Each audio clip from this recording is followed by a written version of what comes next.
Fala galera, beleza? Estamos aí na área novamente com mais um vídeo e hoje eu queria trocar uma ideia aqui a respeito das eleições chilenas que ocorrerão no domingo, dia 19 de novembro. E embora tenham aí seis, considerados grandes candidatos, a disputa está restrita a dois, sendo que há grandes possibilidades do Sebastián Piñera, que já foi presidente do Chile, vencer no primeiro turno, caso no dia da eleição ele consiga atrair os votos de setores de extrema direita, que encontram-se representados na candidatura do José Antônio Cast. Eu já abro aqui no início falando sobre esse elemento, uma figura de extrema direita mesmo, ele defende o legado de Pinochet, coisas do gênero, e a direita chilena ela procura impulsionar essa candidatura e tentar transferir esses votos no dia da eleição, de modo a evitar um segundo turno e já garantir a vitória logo de cara. E você tem a candidatura de Alejandro Guillier, que é uma figura de centro-esquerda, seria o candidato da situação, tem o apoio do Partido Socialista, que tem chances de ir para o segundo turno, e segundo essas pesquisas aí, que são super manipuladas, não tem uma confiabilidade muito grande, ele teria aí por volta dos 20% das intenções de voto, assim e tal. E a grande questão é, se no segundo turno, ele poderia contar com o apoio de outras candidaturas, porque a gente tem que levar em consideração o seguinte: o Chile hoje ele é governado por uma coalizão chamada Nueva Maioria. E nessa eleição houve um racha. Assim, dividiu-se em duas candidaturas, a do Guillier e a da Carolina Goik, que é do Partido Democrata Cristão, que tem aí, segundo as intenções, 5% dos votos. O Partido Democrata Cristão é um partido mais à direita, mas compõe ali a coalizão. E aí você tem também, a título de informação, a candidatura de Beatriz Santos, que se apresenta como uma terceira via e tem aí, pertence à coligação, vamos dizer assim, Frente Ampla, tem aí 8% das intenções de votos. É curioso a gente falar em relação a Beatriz Santos pelo seguinte: instada ali por repórteres e tal, ela se identifica como uma figura de centro-esquerda, O Chile tem essas peculiaridades. Aqueles grupos mais à esquerda não têm muita chance dentro do establishment. Às vezes elege um deputado ali e tal, mas não passa disso. Enfim, ela foi instada lá a falar sobre determinadas figuras de esquerda e ela proferiu ataques a, por exemplo, Fidel Castro, salvo engano, Hugo Chávez também. Então mostra ali que, pressionada pela direita, ela deu uma guinada no seu discurso. E aí discute-se se, por exemplo, ela daria apoio ao Guillier num possível segundo turno. E é curioso porque, para tentar evitar que o Piñera ganhe no primeiro turno, essas questões assim, de possíveis negociações para o segundo turno meio que ficam em stand-by. E tem também o Marco Minami, que é um ex-elemento do Partido Socialista. Ele tem aí, se eu não me engano, 6% das intenções de voto e é do Partido Progressista. E, assim, é curioso um fato ocorrido aí durante a campanha eleitoral, que tentaram linkar o Guillier ao tráfico de drogas chileno. E o Minami foi o que mais bateu firme em cima disso aí, tentando ali desmobilizar a candidatura do cara e tal. É normal, em eleição tem esse tipo de coisa. Então, esse é o panorama em termos de candidatura. Essas eleições elas prometem ter uma abstenção recorde. A descrença com o sistema político é total no Chile, desde o ponto de vista de dezenas aí de escândalos de corrupção, até mesmo ao fato de que o próprio Estado chileno faz com que a classe trabalhadora chilena despreze a política. Eu vou falar disso mais à frente. E aí, outro dado interessante, ano passado teve eleições municipais, né, que elegeu aí prefeitos nas cidades chilenas, e veja bem, apenas 1/3 da população foi às urnas para votar. Cerca aí de 67% dos chilenos ficaram em casa, não foram não. Então há um temor muito grande, inclusive as campanhas assim na mídia e tal, de tentar incentivar o povo a ir votar. Exerça a sua cidadania, pode decidir seu futuro, né? Essas demagogias aí que são típicas das eleições burguesas aí, em qualquer lugar que você vá. Mas a descrença do povo é muito grande. E aí tem um aspecto muito interessante nessas eleições, eu vou até trocar aqui de aba, que é referente aos conflitos que existem no estado de Araucânia, onde está ali localizado os indígenas, né, Mapuche. Tem uma questão histórica ali envolvendo essa região. E o ponto que eu gostaria de destacar aqui é que dentro desse contexto político todo, há ameaça militar, porque o exército chileno ele quer intervir militarmente na região visando conter essas revoltas do povo mapuche.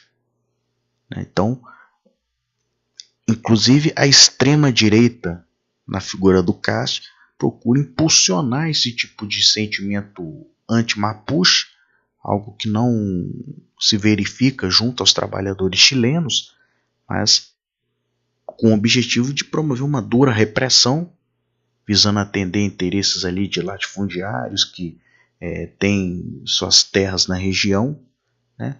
Na verdade o roubo das terras dos índios, né? E é uma questão muito delicada a ser abordada também. E a questão do Chile, do porquê da descrença, não é muito difícil de se imaginar, né?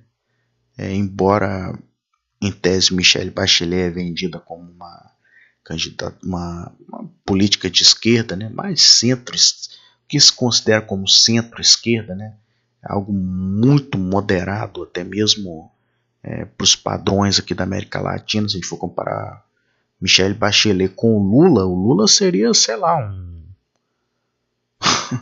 um bolivariano, alguma coisa assim, um revolucionário quase, né? O Chile ele tem essas peculiaridades. Lembrei, a Beatriz Sanches, que eu citei mais atrás, ela bateu no Salvador Allende, lembrei agora. Ela é muito moderada. E aí, quando ela foi eleita, né, lá atrás, vendeu-se muita ideia de que, em 2013, né, vendeu-se muita ideia de que representaria mudanças, né, na forma de reformas ali, em termos de reforma tributária, trabalhista, e o que foi feito nesse período foi algo muito tímido, né? E aí você vê toda uma pressão do cartel da imprensa chileno, que evidentemente prefere um governo de direita, mesmo os grandes conglomerados ali que participam da economia chilena batido recorde de lucro nos últimos anos. Uma figura como Sebastián Piñera seria mais interessante para o próximo período, já que, lembrando, a economia chilena, embora os lucros aí nunca estiveram tão altos em determinados setores, vem sofrendo dificuldades, assim como todo mundo, toda a América Latina aqui está em situação difícil. Bolívia teve uma melhora, mas enfim, está todo mundo na bosta. E aí tentam criar no povo uma ideia de que é possível retomar o crescimento com Piñera, com mais políticas neoliberais, como se fosse possível você avançar o neoliberalismo no Chile, pois tudo no Chile praticamente pertence à iniciativa privada, né? O Chile é um dos países mais desiguais do mundo. Isso é algo muito pouco dito. Você vê esses canais liberalóides aqui constantemente citando o Chile como exemplo, mas questões como eu citei agora, desigualdade social, a questão de segregação, né? A segregação ela é muito presente no Chile, a questão de ser um governo extremamente centralizado em Santiago, e conforme você vai se afastando de Santiago, a miséria, a pobreza se acentua. Então são todas essas questões, né? Falta de direitos trabalhistas, a questão da aposentadoria, o endividamento dos estudantes que querem, né, ter o direito de estudar. Isso foi uma demanda muito forte aí nos últimos anos. Então todos esses elementos aí que eu coloquei agora faz com que o povo tenha descrença na política, descrença nos políticos, e no momento não há ali uma verdadeira organização dos trabalhadores para reagir, né, diante dos ataques aí que são realizados contra o povo constantemente. Mas a gente tem que aguardar para ver o resultado, qual será o rearranjo aí no segundo turno. Para o povo chileno, uma candidatura ou outra não vai fazer tanta diferença assim, sendo bem pragmático mesmo, mas eu achei por bem fazer um vídeo sobre o assunto, né? Porque eu já estava vendo aí que o site do antagonista, aquele lixo, aquele churume da direita brasileira, eles estavam fazendo uma reportagem falando do Cássio, né? Que eu falei, o cidadão extrema direita que está aí com seus 5% na eleição chilena, nas pesquisas da eleição chilena. E eles estão lá colocando a coisa assim, direita vai dar um sacode, né, como se a direita tivesse um amplo apoio popular. Porque pode ser que a direita consiga, sei lá, 50% em cima de, sei lá, 40% do eleitorado. Entendeu? Que vão ser eleições super esvaziadas, assim como já ocorreu no âmbito municipal. Então é isso. Bom feriado para todo mundo. Vou ver se no decorrer do dia, eu estou fazendo esse vídeo aqui de madrugada, se eu ficar em casa aqui, eu posto mais alguma coisa e a gente vai trocando uma ideia. E eu vi que aconteceu o golpe militar no Zimbábue. Isso merece uma atenção, ainda mais no contexto de que os Estados Unidos está militarizando a África cada vez mais com o Africom. Eu mencionei isso por alto num dos meus últimos vídeos aí, e é muito estranho, né? Porque basicamente a questão no Zimbábue envolve um racha de facções dentro do Estado zimbabueno que fala? Eu não sei não. E que seria o seguinte: aquela ala mais antiga, dos mais veteranos das Forças Armadas, eles apoiam um cara lá que foi vítima de... Foi vítima de um expurgo por parte do Mugabe. E os mais jovens dentro do partido do governo, eles são fiéis à esposa do Mugabe, a Grace Mugabe. E aí toda essa questão envolve a sucessão, porque o Mugabe já está velho, já está com 93 anos, uma coisa assim, e há essa disputa. Então tem que ver quem está por trás disso, né? Porque um golpe militar não é uma coisa planejada assim da noite para o dia, isso já vem de um certo tempo. Há uma sondagem internacional de como isso vai soar, né, para as nações imperialistas. Então é algo que merece aí uma abordagem própria, mas como é um negócio que está em cima do laço, a gente, né, fala um pouquinho. Então é isso, galera, valeu, um abraço.